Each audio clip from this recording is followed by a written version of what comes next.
Muito boa noite, minha Paraíba, frente a frente no ao vivo, a partir de agora pela sua TV Arapuã.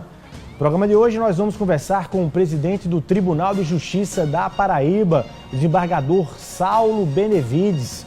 Recentemente, o Tribunal de Justiça da Paraíba recebeu selo de prata de qualidade conferido pelo Conselho Nacional de Justiça pelos avanços nos serviços prestados.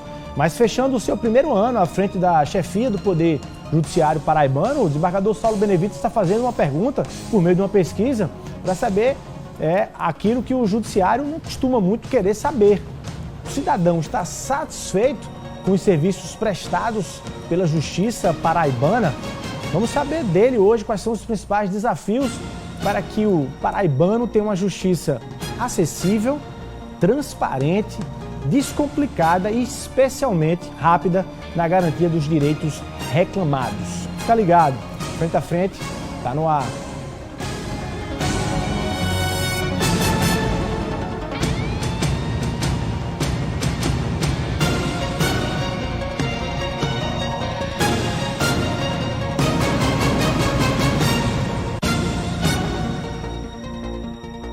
Desembargador presidente Saulo Benevides, muito boa noite, seja muito bem-vindo aqui ao Frente a Frente. Boa noite, eu quem agradeço a oportunidade de falar, dizer das nossas ações neste seu conceituado programa. Obrigado, presidente. Como os assuntos são muitos e variados, como eu costumo dizer, mas vamos começar, para quem está nos acompanhando em casa, falar um pouco da sua trajetória mesmo no direito, né, na magistratura. Como é que começou a sua vocação? Você foi juiz a partir de 1984. Exatamente. Quando foi que começou essa vocação no direito e na magistratura, na justiça paraibana, e traçar um pouco dessa sua trajetória ao longo desses anos todos? Não, eu cheguei advogado durante 7 anos, fazia parceria com o velho Ormar de Aquino, lá de Guarabira, né? Tínhamos um escritório, e depois... Lá em Guarabira? Em Guarabira, e aqui também em João Pessoa, ali na Praça 1817, à época. E depois eu resolvi fazer concurso para juiz de direito e fui aprovado em 1984 e fui nomeado, que na época a nomeação era feita pelo governador do estado, né, antes da Constituição de 88, e eu fui para a comarca de Brejo do Cruz. Bem pertinho. Mas uma grande comarca, né, um povo muito bom, né, respeitador, ordeiro, né, muito bom. Passou quantos anos lá? Passei 1 ano em Brejo do Cruz.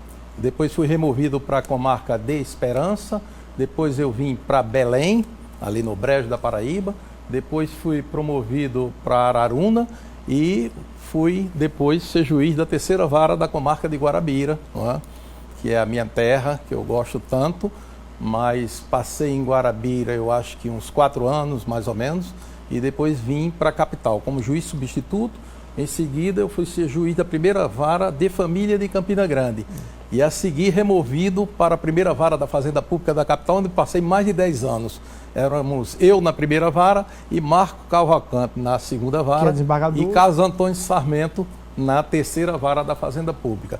E posteriormente eu fui promovido por merecimento ao Tribunal de Justiça da Paraíba, onde estou até hoje, ocupando um lugar na Câmara Civil, na 3ª Câmara Civil. Mas agora estou nessa gestão. Eu ia dizer, presidente, aí são aí, se eu fazer os cálculos, são quase 40 anos como julgador. Exatamente. E agora o senhor está nessa função atípica do Poder Judiciário, que é de administrar. Como é que tem sido essa experiência dessa função atípica? É muito gratificante, porque a gente tem a oportunidade de fazer aquilo que gosta de fazer. E eu não quero dizer isso com pedantismo, mas de bem servir ao povo, não é? E é isso que nós estamos procurando fazer. E agora a minha função é meramente administrativa. E o tribunal, você sabe que tem uma complexidade muito grande, porque nós lidamos com vários segmentos. Além dos magistrados, nós temos os servidores. Nós lidamos com os advogados, Ministério Público, Defensoria Pública e o povo. O povo, o jurisdicionado, na Paraíba toda, né? Estamos presentes em toda a Paraíba, isso é que é importante. E aí, nessa experiência, o senhor tem aí também contato com um desafio de todo administrador, seja do poder que ele represente, que é o do orçamento. da questão das limitações orçamentárias e financeiras. Qual foi o cenário que o senhor encontrou lá no Tribunal de Justiça? De forma mais objetiva, o orçamento hoje destinado e dedicado ao Poder Judiciário paraibano está de bom tamanho? Ele não é tão ruim, mas também a gente precisaria de mais dinheiro, não é? E a gente entende a situação, não é? Até hoje com essa crise causada pela pandemia, a própria crise econômica do Brasil, existem as suas limitações. Por exemplo, hoje nós temos aí uma emenda a Mansueto que proíbe todo o aumento de despesa. Tinha muita coisa que... Até agora, dia 31 de dezembro. Até agora, final de dezembro. Muita coisa que nós queríamos e queremos fazer, mas que esse ano não foi possível fazer e por conta dessa limitação de aumento de despesa. Espero que para o ano a gente possa fazer outras coisas, como por exemplo, há uma necessidade muito grande de nomearmos e criarmos cargos de mais assessores para os magistrados da Paraíba. Nós temos um projeto de mais 110 assessores para os magistrados, porque é muito melhor você nomear o assessor, que o custo é menor, do que nomear mais juízes, não é? Porque o custo é bem mais alto. Então nós temos outros projetos... Seria concurso ou é cargo em comissão? Seria cargo em comissão, em comissão, porque eles são indicados pelos juízes, cargo de confiança do magistrado. Mas temos também a necessidade da criação de outros cargos no tribunal para melhor estruturar alguns setores, porque existe uma cobrança muito grande das metas que nós cumprimos do Conselho Nacional de Justiça. E para fazer frente a essas metas, nós temos a necessidade de criar alguns cargos, não tanto, mas alguns cargos devem ser criados no próximo ano para melhorar esse trabalho que é feito. Agora, desembargador, caindo essa limitação agora, que vai se estender até o final do ano, de não reajuste salarial, é possível o senhor pensar, de acordo com o orçamento que tem em 2022, em reajuste salarial para o Poder Judiciário aqui na Paraíba? No caso dos magistrados, você sabe que é o subsídio e esse aumento, esse reajuste só pode ser feito pelo Supremo Tribunal Federal, por iniciativa do Supremo Tribunal Federal. Mas é evidente que nós já estamos com estudos, porque a defasagem salarial é muito grande, o salário de ontem não é mais o de hoje, por conta até mesmo da crise. Você sabe que tudo subiu, não é? Então não precisa nem, é público e notório se dizer isso. E nós estamos com estudos aí para melhorar a situação salarial dos nossos servidores, porque há anos que ninguém tem aumento, né? E os magistrados também. Magistrados e servidores em geral. E servidores em geral. Agora, os magistrados nós não podemos dar aumento salarial, porque isso depende da fixação lá, da iniciativa por parte do Supremo Tribunal Federal. Mas para os servidores, há projeção para 2022? Há uma projeção para a gente dar um aumento, não vamos poder repor todas as perdas salariais, mas, por exemplo, um plano de saúde que eles têm, nós vamos tentar aumentar e vamos dar, inclusive, amanhã eu tenho uma reunião com os sindicatos para a gente verificar essa questão, mas o que eu posso dizer e garantir para os servidores é que nós estamos com esse planejamento muito avançado e, se Deus quiser, em janeiro mandaremos o projeto de aumento, não vai ser esse projeto todo, para a Assembleia Legislativa do Estado da Paraíba. Bom demais, e já revelando aqui em primeira mão, frente a frente, para você que está acompanhando aqui o Frente a Frente, a entrevista com o presidente do Tribunal de Justiça da Paraíba, desembargador Saulo Benevides. Desembargador, 1984, o senhor vai ser juiz lá em Brejo do Cruz. Exatamente. De lá para cá, na sua experiência, na sua vivência, o que é que mudou do ponto de vista da prestação de serviço da justiça paraibana para o cidadão? Mudou muita coisa, porque o judiciário ele está pensando nas suas ações. E nós hoje temos um órgão que coordena tudo isso no âmbito nacional, que é o Conselho Nacional de Justiça, que fixa as metas e, em virtude dessas metas, o judiciário caminha de forma uníssona em todo o Brasil. Então, por exemplo, o Conselho Nacional, ele fixa sempre metas, e eu gosto muito disso, para que se agilize cada vez mais a prestação jurisdicional, porque essa é a grande cobrança do povo. O judiciário ágil, eficiente, porque quem tem uma questão na justiça quer que o seu processo seja resolvido num tempo razoável, conforme manda a Constituição Federal. E o Tribunal de Justiça da Paraíba está dando essa resposta? Nós estamos com isso como a meta primeira da nossa gestão. Até no meu discurso, no meu pronunciamento lá na posse, eu disse isso aí. porque a gente tem que sentir o que é que o jurisdicionado pensa da gente. Tanto é que agora nós temos uma pesquisa, não é que está sendo feita, você até tratou disso aí, uma pesquisa que está sendo feita para que a população, os advogados, todo mundo, digam o que é que pensam do judiciário paraibano. Isso é muito importante para servir de norte, nos orientar, porque a gente tem que saber o que é que o povo pensa da gente para a gente poder fixar essas metas. Então, como eu disse, a principal meta nossa é dinamizar o julgamento dos processos. Todas as nossas ações, quando, por exemplo, a gente faz uma reforma de um fórum lá no interior do estado, lá em Cajazeiras, por exemplo, lá em Sousa, nós estamos pensando em quê? Estamos pensando numa rápida prestação jurisdicional. Quando a gente, por exemplo, compra computadores, como agora nós compramos 2.000 computadores, estamos comprando mais 2.000 equipamentos desses, nós estamos pensando também nisso aí, em agilizar a prestação jurisdicional, porque na verdade essa é a grande cobrança do povo. E as pessoas não entendem, acham que tudo isso é culpa só do judiciário, mas não é. É que temos no Brasil uma excessiva litigiosidade, temos também no Brasil leis que são muito burocratizantes e temos também algumas entidades que elas teimam em descumprir até mesmo as decisões dos tribunais. Então, essas entidades descumprem, não cumprem a legalidade. Por exemplo, é uma pessoa, uma pensionista que precisa obter uma pensão no órgão previdenciário do município, do próprio estado. Mas aí, às vezes, o parecerista nega aquele direito líquido e certo. E essa pessoa tem, então, que ajuizar uma ação na justiça. Então, eu digo sempre isso, a justiça é a última trincheira do cidadão. Ninguém resolve, vem pra gente. Nós somos criticados, mas o volume de trabalho, aquilo que cotidianamente é distribuído para nós é muito grande, o volume é muito grande. Um juiz com 3.000 processos, ele perde praticamente o controle daquela unidade, porque é muita coisa. Imagine que no Tribunal de Justiça da Paraíba, agora, nós temos uma distribuição para cada gabinete civil dos desembargadores de processos num volume mensal de aproximadamente 450, 500 processos mês. Isso é muita coisa.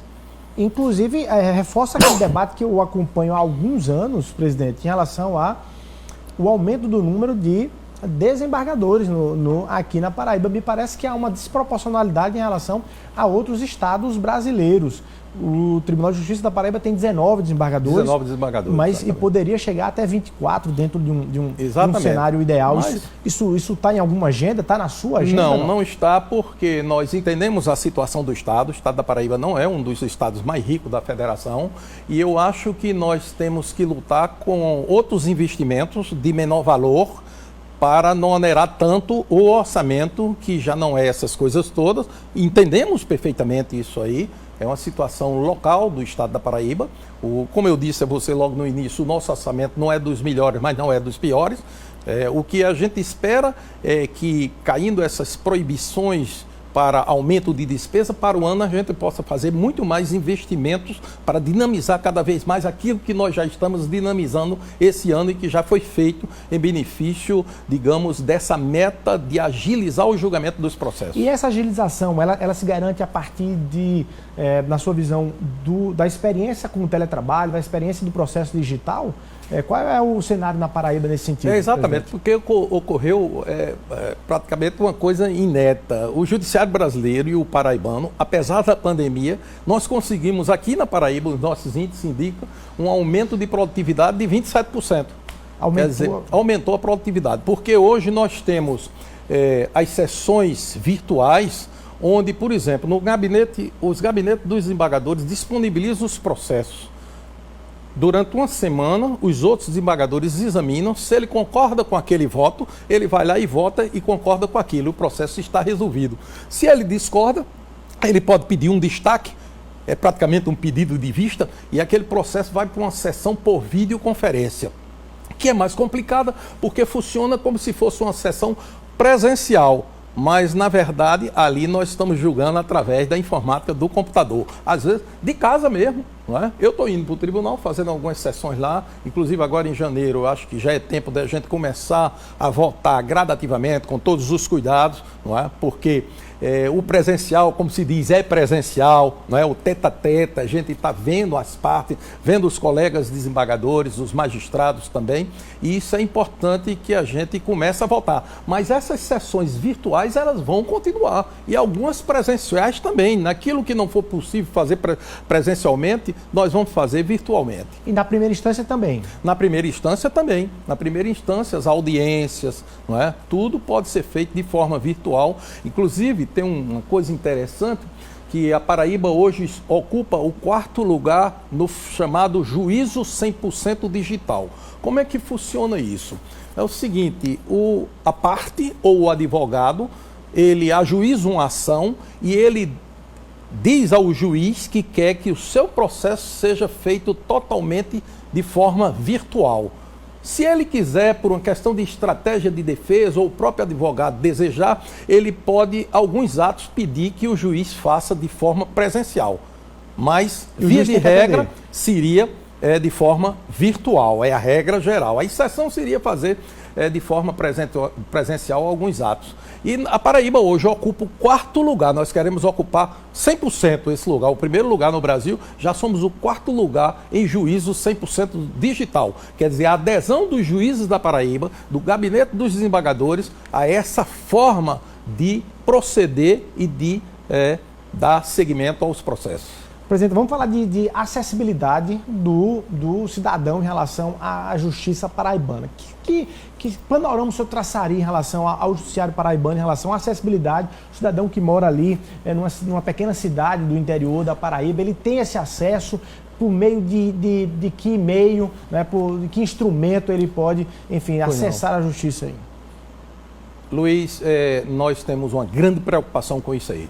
Eu acho que todos nós que fazemos o Tribunal de Justiça, os magistrados também, estamos imbuídos desse processo, desse propósito de abrir as portas do judiciário ao povo. Isso é muito importante. Tanto é que nós temos agora um projeto, não é, que se chama os gabinetes, os postos avançados de julgamento para atendimento da população. Por exemplo, uma cidade que não é sede de comarca ou um distrito, a gente incentiva, inclusive, eu quero conclamar aqui os juízes da Paraíba e os prefeitos também, para que eles entrem em contato e firmem uma parceria. Essa parceria é muito boa, tanto para a edilidade quanto para o Poder Judiciário, e lá se instala um posto avançado de atendimento da população. Então, o cidadão que precisa... Uma pequena unidade. Exatamente, uma pequena unidade com 2, 3 servidores, computadores, câmeras.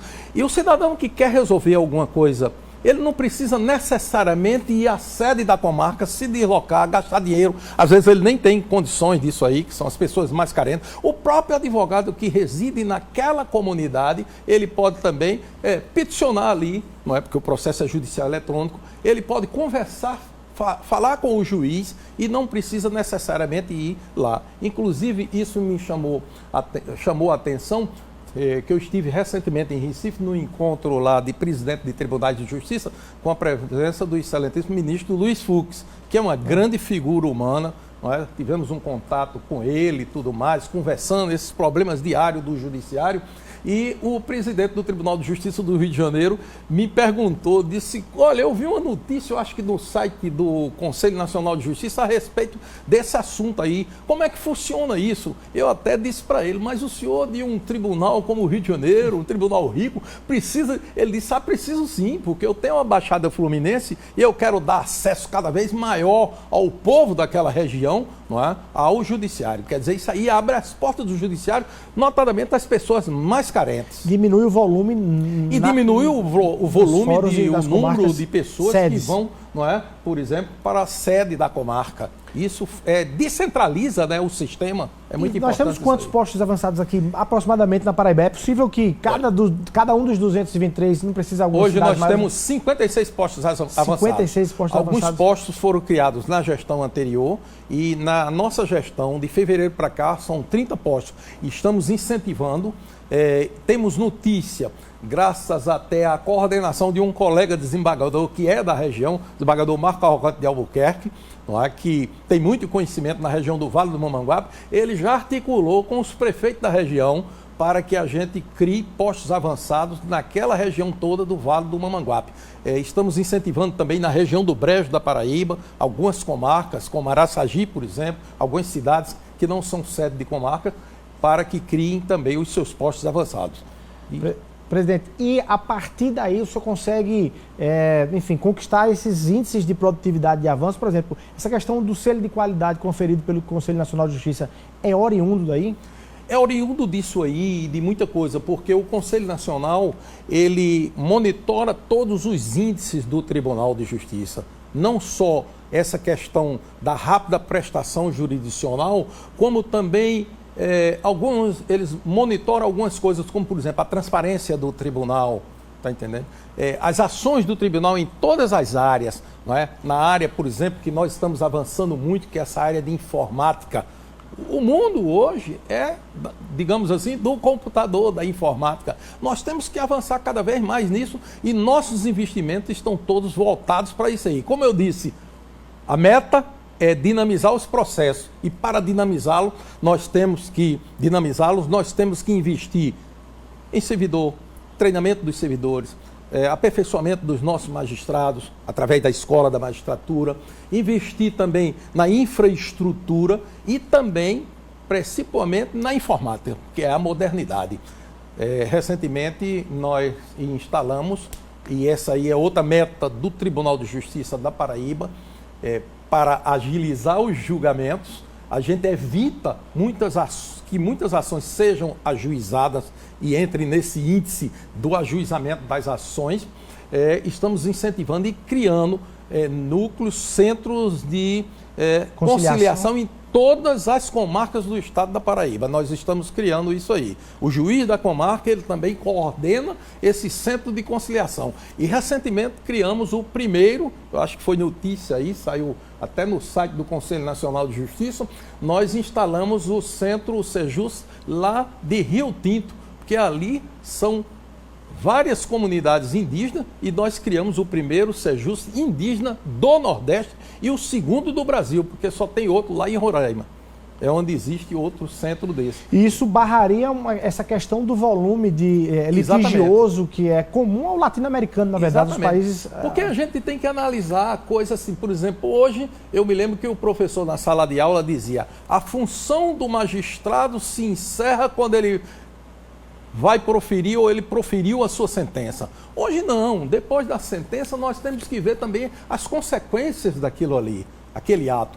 E toda vez que se dá uma sentença, você sabe disso, tem um vencedor e um perdedor. No acordo não é? Não tem vencedor nem perdedor. As pessoas abrem mão de alguma parte daquilo que ele pleiteia, do seu possível direito, e ali se chega a um consenso. Então a melhor solução é o consenso. Por isso que a conciliação é muito importante, porque evita novos processos e ao mesmo tempo promove uma paz social muito mais duradoura.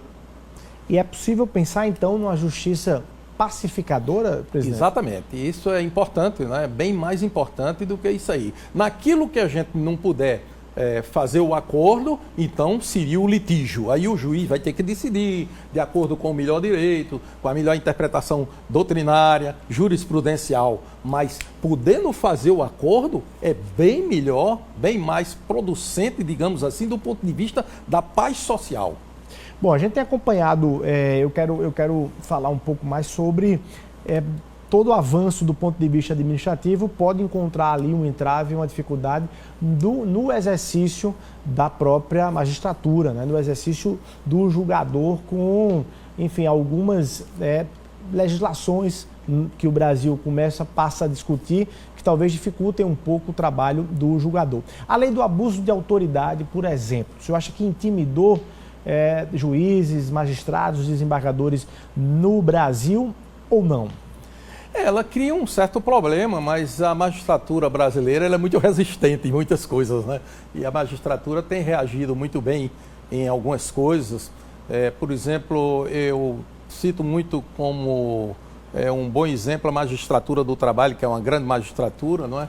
E que vem resistindo a algumas coisas na legislação, decretando, por exemplo, a inconstitucionalidade incidental de determinados dispositivos, inclusive da reforma que foi feita aí na legislação trabalhista. Não é? Lógico que existem mais problemas com essa legislação toda, por exemplo, a Lei de Responsabilidade Fiscal. Recentemente, não é? O Congresso Nacional, lamentavelmente, modificou muito aquela lei, o que vai dificultar as condenações, mas o judiciário ele é muito criativo, não é? E sem dúvida nenhuma haverá de superar tudo isso aí, sem dúvida nenhuma.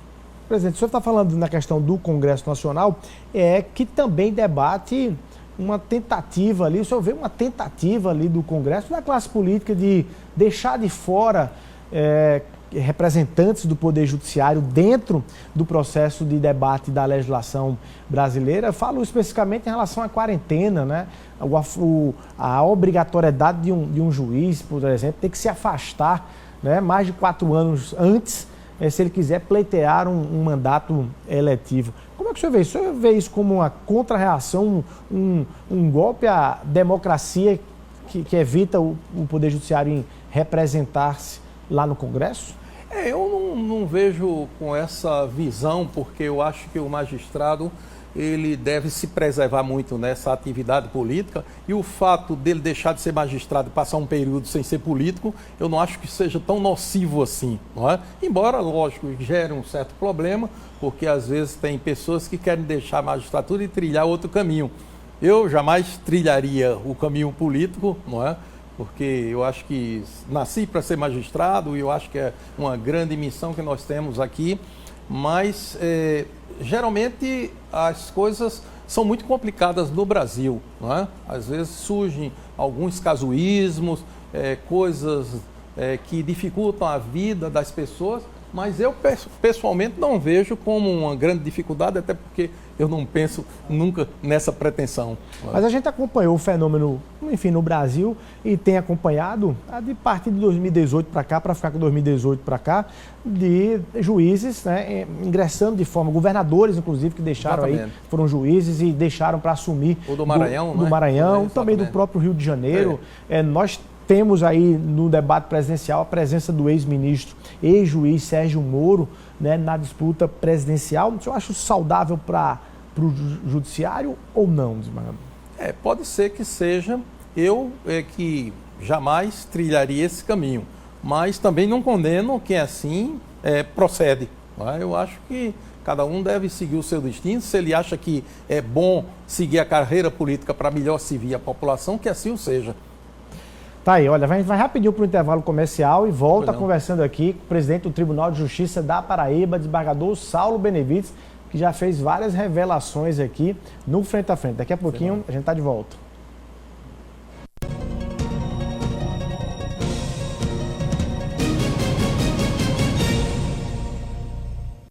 Promoção de Natal Armazém Paraíba. O que já era barato ficou ainda mais. Smart TV de 42 com Bluetooth é apenas R$ 1.799. Motorola G30 de 128 GB de armazenamento e câmera de 64 MB é 10 de R$ 129,90. A potente caixa de som amplificada com rodinhas